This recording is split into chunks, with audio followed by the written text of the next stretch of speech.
let's just continue the conversation about face masks, because the government, of course, U-turned this morning. You're just hearing that on the news. Secondary school pupils will wear masks after U-turn is the splash of the Times. Today, PM changes policy for coronavirus hotspots, and that means that coverings will be compulsory in some schools. In England, secondary pupils will have to wear them in schools in local lockdown areas, and head teachers will have flexibility to introduce them elsewhere. Kevin Courtney is the Joint General Secretary of the National Education Union and joins us now. Good morning, Kevin. Good morning. This advice pretty much follows what the World Health Organization has been saying. Do you welcome its arrival now? Well, I need to start by saying we are in favour of children being back in school this September. It's the right thing to do, and we have to make sure it's safe and that it doesn't lead to an increase in the R rate and cases going up again. It's the right thing to do because now the levels are lower. That changes the balance of risks. So to make sure that children can stay in school, we need to be at the cutting edge of the science.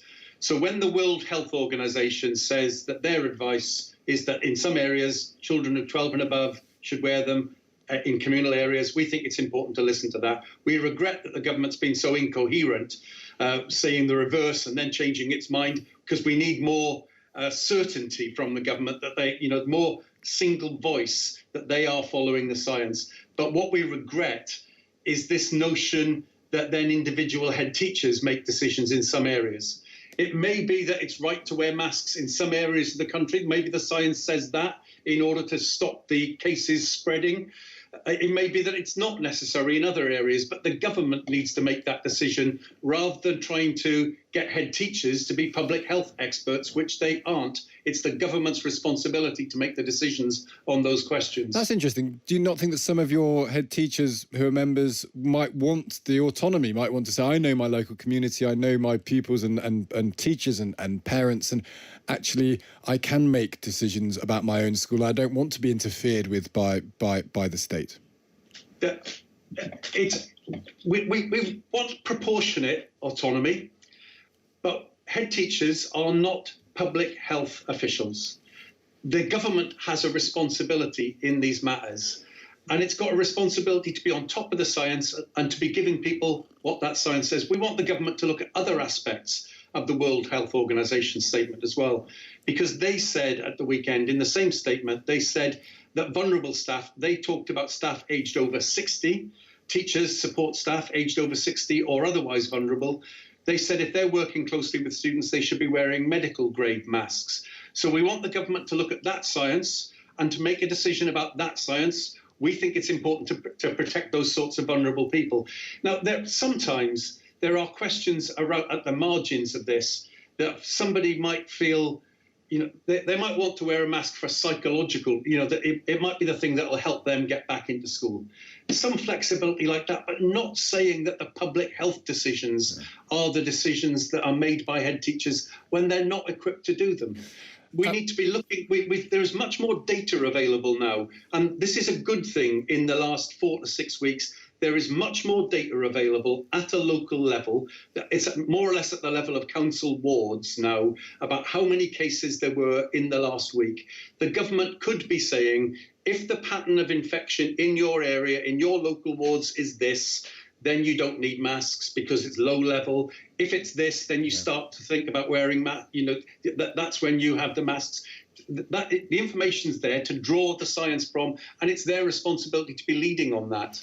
You talk to teachers all the time, and you've made very clear at the beginning, how committed you all are to going back to school. This is not meant to be a dig, but I'm just interested generally is when you talk to them, what level of confidence or concern is there about going back to work? Most office workers, for example, are staying at home. The government says that they can all come back to the office, but that's just not the case in many places in this country. Teachers have to come into work. Do you hear concerns? Do you hear worries from teachers that it's not safe to do so? Absolutely, we do. I mean, and teachers and education support work, teaching assistants, they will be in classrooms without face masks on the kids because the World Health Organization doesn't say that they should wear them in classrooms, and where social distancing is difficult. So our members do have concerns, and I'd say there's a division maybe even in the minds of the same person, people want to get back. They know the case levels have fallen. They know it's been bad for kids to be at home. They know parents are frustrated about having their kids at home for so long, and at the same time they're concerned.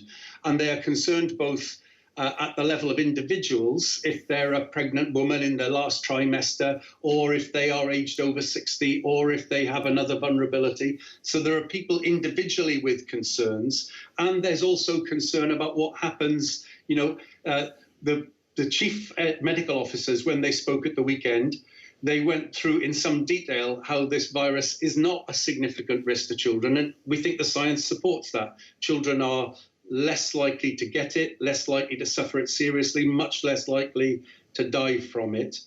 But they also said that there is a risk that schools going back will lift the R rate above 1. And so people have got that general concern for society as well. And we want to be convinced by government that they're really on top of the science, and they know that they've got other measures in place. If going back to school does lift the R rate, that they've got other measures in place which can depress the R rate, because none of us want to be back in that position where cases are growing again, and then we're back into that lockdown situation, especially going into the autumn flu season where, that there'll be exacerbating factors from that as well. Kevin Courtney, thank you very much indeed. Joint General Secretary of the National Education Union.